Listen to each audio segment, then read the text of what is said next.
සල්මානි මේ අයගේ මේ ස්වභාවය ගැන මොකද හිතන්නේ සල්මානි? කතා කරනකොට එහෙම දෙයක් දැනෙනව නේ සල්මානි. සල්මානහන්ස එහෙමයි. ඇත්තට එහෙමයි සල්මානි. අරම කියන්න තියෙන දැන් අර මේ ඒ කියන්නේ සිතිවිලි එච්චර මේ දැනෙන්නේ දැන් මේ සිතිවිලි දැනන්න දුක දැනන්න මේ හැමෝම එහෙමම වෙනවා නම් මේ මාර්ගයේ තමයි ඉන්නේ කියලා මේ අදහසක් ඇති කරගෙන ඉන්න එකේදී ඇත්තටම මේ ධර්මය අවබෝධ වුණාම හරියටම මේ හිත දියවලා ගිහිල්ලා හිතට බලයක් නැති වෙනකොට දැනෙන ස්වභාවයත් එක්ක මේ අර බොළඳ විදියට සිතුවිලි එන ඒවා යදවල නැති වෙනවා. අර එතකොට ප්‍රඥාවක් එනවා. ඒ කියන්නේ ප්‍රඥාවත් එක්ක මේ හැම දෙයක්ම විනිවිද පේනවා. එතකොට අර මේ බොළඳ විදියට එක එක ඒවා අහන ඒවා මේක මෙහෙමද මේක මෙහෙමද කියලා ඒ වගේ ඒවා එන්නේ නැහැ. එතකොට අර තමන්ට දැනගන්න පුළුවන් අර තමන්ට මේ ප්‍රශ්නාව පහළ වුණාම තියෙන ස්වභාවයයි මේ හරි බොළඳ විදියට දේවල් ගැන හිතන එකයි වෙනස් වෙනවා. ඒක තමන්ටම දැනෙනවා. ඒකෙදි තමයි මේ හොඳටම මේ ප්‍රත්‍යක්ෂ වෙන්නේ මේ මාර්ගේ ඉන්නවා කියලා.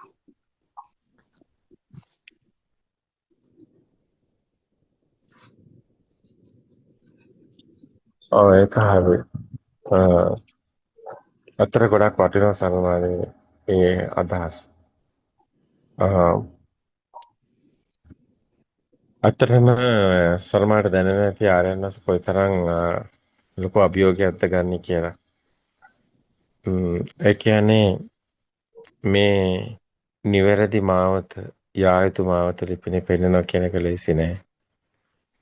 අතර මේ මිනිස්සෙන්ට සැනසීමයි ලැබෙන්න ඕනි. හැම කෙනෙක්ම සතුටින් සැනසීමෙන් ජීවත් වෙන්න ඕනි. සතුටින් සැනසීමෙන් කටයුතු කරන්න ඕනි.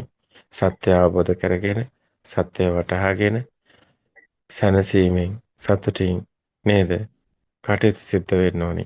මොන විදිහේ ප්‍රශ්න ඇති වුණත් මොන විදිහේ කරදර ආවත් ඔබේ අභ්‍යන්තරයෙන් ඔබට තියෙන්න ඕනි මේ රැකවරණය සැනසීම.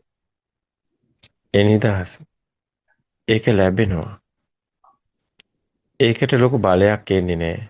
මොන දේවල් මොන විදිහට සිද්ධ වුණත් ඒවට ලොකු බලයක් එන්නේ නැහැ. ඇත්තටම ආරණ්‍යසට අවශ්‍යයි මේ සම්මානයේ අදහස ඒ වගේම මේ වගේ වැටහෙන අයගේ අදහස. මොකද ආරණ්‍යසට ලොකු අභියෝගයක් තියෙනවා. මොකද ආරණ්‍යසට දැනෙනවා මේ හැමදේම. ආරණ්‍යස දන්නවා මෙයාට පිට වෙන්න ඕනේ. පටාචාර වගේ කිසා ගෝතමී වගේ අපි ඒකයි කිව්වේ. අසරණ අයට විතරක් මේ අසරණකමින් මුදවන්න ආරණ්‍යස සතුටුයි. මුණ ගැහෙන්න පුළුවන් නම් හැම කෙනෙක්ම ඒ සිතේ ස්වභාවය පෙන්නලා දීලා මේ මානසිකව විඳවන එක තේරුමක් නැහැ කියලා ගලපලා දෙන්න සතුටේ. ඒක අපේ යුතුයකම කියලා දැනෙනවා. අපිට යමක් දැනෙනවා නම් ඒ දේ අපි කියන එක අපේ මනුස්සකම යුතුයකම. ඔබට සැනසීමක් දැනේ. ඔබට වගේම ඔබ හැම කෙනෙකුටම වගේම ආර්යයන් වහන්සේත් ඔබ වගේම සාමාන්‍ය මිනිස්සෙක්. අපිටත් ඔබට දැනෙන දේම දැනෙනවා. අපේ ඇඟෙත් ඔබේ වගේම ලේ ගමන් කරනවා. අපි හුස්ම ගන්නවා.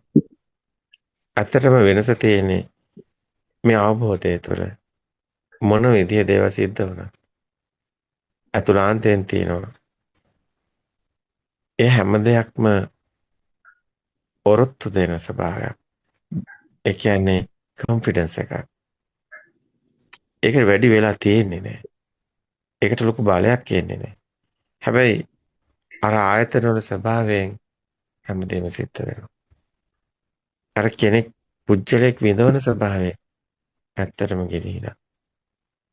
නමුත් හැමදේම සාමාන්‍ය විදිහට හොඳින් දැනෙනවා. වෙනදටත් වැඩිය හොඳට හැමදේම දැනෙනවා. ඇත්තම කිව්වොත්. ඒක තුල උද්දීපන ගින්න නැහැ. හැබැයි වෙනදටත් වැඩිය හොඳට රසක් දැනෙනවා. සුවඳක් දැනෙනවා. ඒ පේන දේ, ඇහෙන දේ දැනෙන එක. සාමාන්‍ය විදිහටම මර මයින්ඩ් එකෙන් ඉන්නකොට හරියට ඒක ඒක අපිට දැනුනේ නැහැ. දැන් ඒක ඊට වැඩිය හොඳට දැනෙනවා. ඇයි ඒ? දැන් මයින්ඩ් එක ලොකු බලයක් කියන්නේ නැහැ. ඇත්තට මෙතන සුන්දර කතාවක් තියෙනවා. මේක ඔබටම අත්දකින්න ලැබෙන්න ඕන. මේ උද්දීපනේ නැහැ කිව්වේ ගින්නක් නැහැ කියන එක. නමුත් හැම දෙයක්ම සාමාන්‍ය විදියට හොඳින් සිද්ධ වෙනවා.